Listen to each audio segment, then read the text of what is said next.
కన్యా లగ్నము, కన్యా రాశి. కన్యవారికి కనుక చూసుకున్నట్లయితే రాస్యాధిపతి అయినటువంటి బుధుడు సప్తమ స్థానంలో ఉన్నాడు. అయితే వక్రించి ఉంటాడు ఈ వారం అంతా కూడా. ఎప్పుడైతే వక్రించి ఉంటాడో కొంతమందితో పార్ట్నర్షిప్ చేద్దాము, కొంతమందితో కలిసి చేద్దాము అనుకుని మళ్ళీ ఆల్ ఆఫ్ సడన్గా మీకు మీరుగా వైదొలగడం జరుగుతుంది. అదేవిధంగా కాస్త లగ్నంలో కేతు ఉన్నందుకు కూడా తెలియని విరక్తి, వైరాగ్యం అనేటువంటిది మిమ్మల్ని ఆవహిస్తూ ఉంటుంది.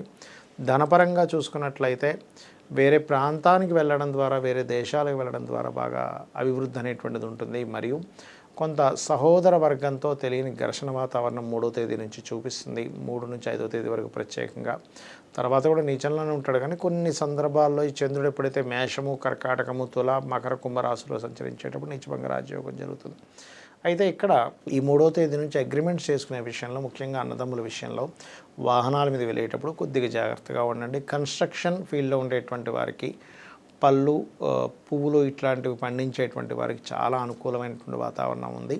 అయితే 5వ అధిపతి ఇంకా 7వ స్థానంలోనే ఉండి 6వ స్థానాధిపతి కూడా అయ్యాడు. కాబట్టి మీరు విదేశాల్లో ఉండేవారిని ఎవరినైనా ఇష్టపడి వివాహం చేసుకుందామనే ప్రయత్నం మొదట్లో కొన్ని గొడవలుగా, ఘర్షణలుగా ఉన్నప్పటికీ తర్వాత అది అనుకూలమైనటువంటి వాతావరణానికి దారితీస్తుంది.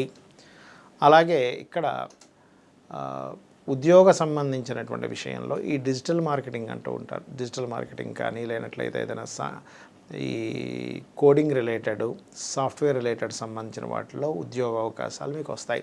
కాకపోతే లాభంలో కుజుడు నీచబడి 3వ తేదీ నుంచి ఉన్నాడు. కాబట్టి కొంచెం వ్యాపార సంబంధించినటువంటి విషయాల్లో కొంత జాగ్రత్తగా ఉండండి.